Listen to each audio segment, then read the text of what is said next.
In today's episode of Arkham Chronicle, we're going to be discussing allies. Allies are a type of asset card. How can you tell if a card is definitely an ally? If it is, it has the ally trait here in bold italics. And take note that ally has nothing to do with the slot that it occupies. For example, this is Duke from the Dunwich Legacy expansion. As you can see, he has the ally trait here, but he doesn't take up the ally slot. And here from the Marie Lambeau promo set is Baron Samedi. As you can see, he takes up the ally slot, but he isn't actually an ally, because he doesn't have the ally trait.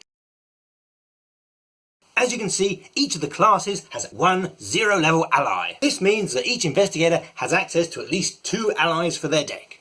When spending experience, the Seekers don't have any upgrade options for their allies. However, the Guardians get access to an upgraded Beat Cop. The Rogues get a better copy of Leo DeLuca, and they also get a Cat Burglar as well. The Survivors get a brand new ally in Aquina, but the Mystics don't get anything. They're poorest in terms of allies in the core box.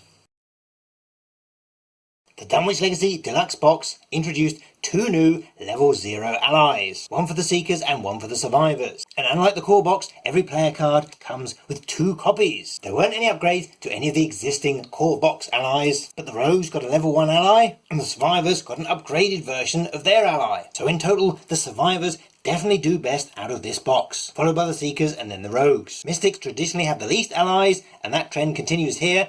But surprisingly, there aren't any new allies for the Guardians. These will appear in later Mythos packs.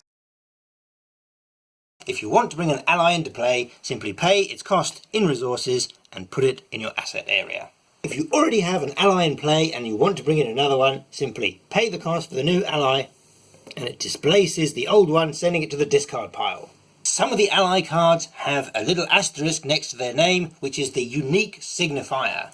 This means that only 1 copy of that card can be in play at once. So if Wendy had a copy of Leo DeLuca in play in her asset area, Skids has one in his hand, but he cannot bring it into play because there's already a Leo DeLuca here. He'd have to keep the card in his hand until Wendy's copy left play. And remember, you're checking the name, not the experience level or anything about the card. An ally can give you a number of benefits. The first benefit is a static bonus. These 4 cards here all increase one of your investigator stats by 1. The Beat Cop would increase your fighting value, the Cat Burglar increases your agility, and Dr. Milan would increase your intellect. And these bonuses are always in effect for as long as that card is in play. Next is the triggered benefit. The Cat Burglar requires you to spend one of your actions on your turn, but the Beat Cop, the Initiate, and the Cat have a free trigger symbol, so you can do them without using an action and outside your turn. Some of them will have reaction abilities, but what allies are best known for is being meat shields which suck up horror and damage. Let's say that Skids is being attacked in the enemy phase. This mystery monster here will be dealing 2 damage and 1 horror. Skids can split this any way he likes between him and his assets, which in this example would be him or the Cat Burglar. He could put it all on the Cat Burglar, he could put it all on him, but what he's going to decide to do is to put 1 and 1 on the Cat Burglar, and he's going to take 1 damage himself. If Skids had chosen to put the 2nd damage onto the Cat Burglar, that equals the value, therefore the Cat Burglar would go to the discard pile. Let's say that next turn this monster attacks again, dealing the same damage.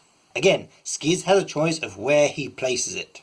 However, the Cat Burglar only has room for 1 more damage and 1 more horror. You can't assign more tokens to a card than it has room for. In this example, Skids could take all of it himself, he'd still be alive, and so would the Cat Burglar. Skids decides to take 1 damage himself, and he's going to put the other 2 tokens on the Cat Burglar. Damage is split down into 2 phases. The first is assigning the tokens, and the next is resolving the tokens. When you assign a damage token to the Cat Burglar, it doesn't kill it, even though the damage is equal to its health score. You still have time to place the second one, and any remaining tokens.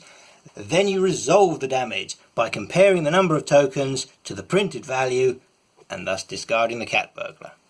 Being a kind and generous employer, you're going to want to know, is there any way I can heal damage and horror from my allies? Unfortunately, all the player cards specify they heal investigators only. Currently, the only thing that will heal your allies is the emergency aid card from the Miskatonic Museum Mythos pack. And it does so because it specifically mentions ally. you're going to want to get hold of the card Charisma from the Essex County Express Mythos Pack. Charisma is a level 3 neutral card, meaning that you buy it with XP. It's a permanent, meaning it starts in play at the start of every game and doesn't count towards your deck size. And the benefit is you have 1 additional ally slot. And each Mythos pack has 2 copies of every player card, so you could have 2 in your deck. And if you had 2 copies of Charisma in play, then you get to have 3 allies in play, 2 men and their dog.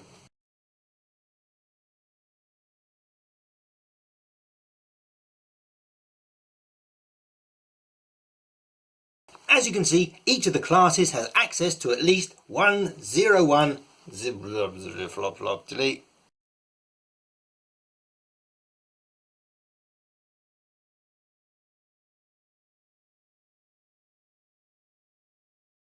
This is the 4-screw frosted screw down.